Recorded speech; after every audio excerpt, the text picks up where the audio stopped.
$3.7 million to $27 million are lost each day in a labor dispute in the mining sector. Today I want to talk about why mining strikes are different and what you can do to help protect your business. I'm Rob Relieder. I'm the founder of Western Protection Alliance here in Vancouver, and today I want to talk to you why mining strikes are unlike any other industry and what you can do as a mine manager to help mitigate potential losses and risks if you end up facing a labor dispute. So number one, the mines are typically remote and they're one industry towns. And what do I mean by that? So the remoteness, they're logistically more difficult to get to, especially for labor dispute personnel if you're facing a potential strike or a lockout. But that remoteness isn't your friend typically when you're trying to prepare for a strike or lockout, and your contingency plan has to accommodate that. So that's important to realize and mention. Really, the remoteness, it's an island when you're in a labor dispute, especially for labor dispute security. So that's important to think about. The other part of that is it's usually a one industry town. There's not a lot of mining in Toronto or Vancouver proper, but you get places like Sudbury, for example, that's huge and long mining history. Sudbury, and I grew up an hour outside of Sudbury. Sudbury is a big mining town, but there is a fairly diversified economy, but mining is still the tail that wags the dog. So important to realize that the mining in these one industry towns is the end all be all for a lot of employment and a lot of tertiary businesses in those towns. Because it's a one industry town, when you end up in a dispute, strike security stands out like a sore thumb. And it's easy to identify people that aren't from the area, especially when we're talking a big dispute. So that's important to realize, and I'll talk later about why you need to muster accordingly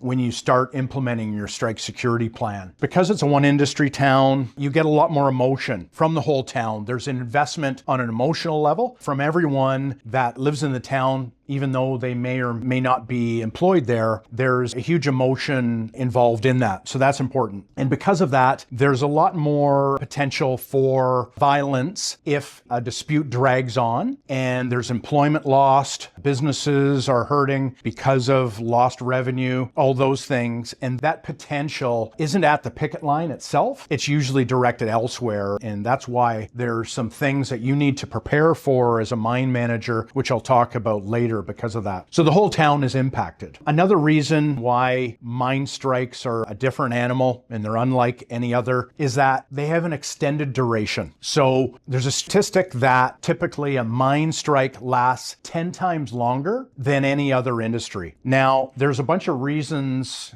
around that. I guess most recently, and maybe most importantly, is Bill C-58. Bill C-58, especially when it comes to mines in British Columbia and elsewhere, has an effect to lengthen those strikes. And I talked about that in previous videos. I think it's 30 to 40% longer per dispute. So another reason why there's an extended duration for that mining strike is it has a very high rate of unionization within the workforce at the mine, and they are fairly difficult to replace. We've been doing this for 30 years and we have replaced trades in labor disputes, but it is more difficult because they're fairly unique skill sets when it comes to heavy duty mechanical, millwrights, that sort of thing, which is very specific to the mine itself. The mine can also stockpile their product. So if it's a coal mine, they can stockpile coal, copper, etc. So that makes it easier to weather a dispute as a mine in itself, and why the duration would be longer, for example. So that's kind of the second reason why mine strikes are unlike any other and why they can last longer. There's usually more scrutiny too in a mine strike. And what do I mean by that is there's more regulatory scrutiny, there's more legal scrutiny, and there's more public, sometimes media scrutiny. And so on the regulatory side, there's a host of regulatory bodies that a mine site is impacted by and has to address on a regular business day, let alone own a labor dispute. So we're talking legal, environmental, safety, all those things. And they take a even more closer look to mines in a dispute when we're faced with this. So more scrutiny. There is essential safety protocols that need to be followed. There's orderly shutdowns for certain pieces of equipment. There's dewatering. There's monitoring for safety purposes. So a lot of moving parts for added scrutiny. And then I guess lastly, why mine strikes are unlike other industries, it's a real supply chain multiplier. And because the mine employs so many people, not just at the mine, but in the supply chain, it has a multiplier effect to that whole chain. So the rail lines are affected. The trade, possibly to the port, is affected. And so it has that ripple effect throughout that whole supply chain, and why mine strikes are a different beast when it comes to other industries. So there's some things that, as a mine employer, that you can help prepare for and be aware of if you end up in a dispute. And some important things, such as it really highlights the importance of pre-strike planning. So you need to have a proper and effective plan in place prior to bargaining commencing, preferably. That will help you see clearly what obstacles you're facing and what your strike security vendor needs to bring to the table to help you secure your facilities and provide proper evidence gathering and those sort of things. So pre-strike planning is critical. Evidence collection, which I've mentioned in previous videos, is going to be very important, and not just at the picket line, but you may want to involve what we call roving injunctive teams to help garner injunctive relief or to limit the animosity in certain cases. And then executive protection is often used in mining environments, in mine strike environments. And because it's a small town, there can be a fair bit of emotion. Executive protection teams are utilized on a regular basis to provide drive-bys of management houses, particularly those on the bargaining committee, for example. They can be as extensive as taking people to work every day and or taking children to school, providing that protection, to provide that peace of mind for disputes that possibly has more animosity than usual. You have to realize that because mine strikes are usually in smaller jurisdictions, that they're smaller police detachments. Smaller police detachments are going to mean smaller police manpower. And why is that important? Well, you're going to need more strike security personnel for your mine site, and that's going to be important consideration. They possibly may treat the labor dispute differently, the local police, especially if they're undermanned, and they may not want to be there on a regular basis. They may be wanting to treat it as a civil matter, and those are some things that you need to discuss with the local detachment leadership prior to a dispute. See what their action plan is and what their contingency plan is for your labor dispute at the mine. It's also very important in a labor dispute to use outsiders. And even though in a labor dispute, those outsiders stick out like a sore thumb, they don't have to work with your unionized people after the strike. So you can always blame them for any bad blood that was caused. So it's important to utilize outside resources, because sometimes that animosity will fester and grow if it's local security, especially if it's the security that you have at the mine site on a regular basis. You want to detach and separate those roles. It's very important. Typically, at your mine site in a dispute, if you have site security, that role is strictly on safety and internal patrolling. During a dispute, they have no interaction with a picket line, providing evidence, testifying unless it's an incident. So those two areas are very separate and kept that way purposely. And you need to, in a mine strike, you need to be very careful when you use replacement workers. Now, there's some obstacles with Bill C-58, which I've alluded to earlier, but it's important to realize that your replacements in a mine strike are going to be a real place of animosity. So it's important and critical to provide for the safety of their housing and their transportation. And so ideally, if you can, in the jurisdictions that allow it, if you can use replacements, that you can house them on site, ideally, so there's no picket line crossings for those replacements. If they have to cross the picket line every day, it has to be done in a safe manner, and they should not be driving their own vehicles. And one important piece to that, if they're housed off-site, there has to be security for that, if it's a hotel or motel, and preferably not in town. And they have to have peace of mind themselves to be able to work for you.